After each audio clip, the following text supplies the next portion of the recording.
এই গরমে টক না হলে যেন খাওয়াই চলছে না। হ্যালো সবাইকে, কেমন আছেন? আশা করি সবাই খুব ভালো আছেন, আমিও মোটামুটি আছি।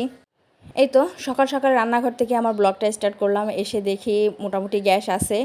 যাই হোক, তো কী আর করবো, এক পাশে ঢ্যাঁড়স ভাজি চড়িয়ে দিয়েছি। সকালবেলা উঠে দেখি গ্যাস একদম ছিল না, ভাবছিলাম রুটি বানাবো, কিন্তু গ্যাস না থাকার কারণে আর ভাত চড়িয়ে দিয়েছি। দেওয়ার পরেই দেখি কি যে গ্যাস চলে আসছে।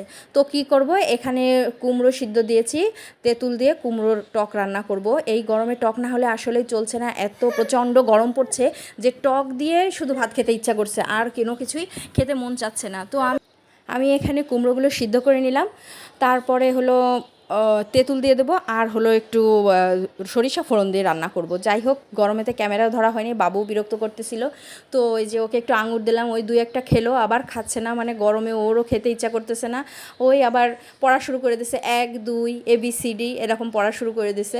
বাবু কী করছে, ABCD সবগুলোই বলতে পারে, আমিও ওকে শিখাইনি।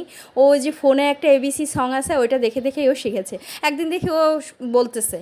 তো এটা হলো বিকালবেলা বললাম যে বাবু চলো তো একটু ছাদে যাই, ছাদে হয়তো বা বাতাস আছে, প্রচণ্ড বাতাস। তো বাবুকে একটু ছাদে নিয়ে আসছিলাম, তো আবার একটু বল খেলছিল, গোল দিচ্ছিল, আবার একটু দুষ্টামি করতেছিল, আবার একটু দৌড়াচ্ছিল, এদিকে যাচ্ছিল ওদিকে যাচ্ছিল বল নিয়ে, কিন্তু ছাদে প্রচণ্ড বাতাস ছিল। তারপরে কিছুক্ষণ থাকলাম, থেকে আবার বাসায় চলে গেলাম, কারণ প্রচণ্ড গরম, ও ঘেমে যাচ্ছিল, খেলছিল আর ঘেমে যাচ্ছিল, বাতাস ছিল, ভালো লাগছিল, কিন্তু আবার গরমও ছিল।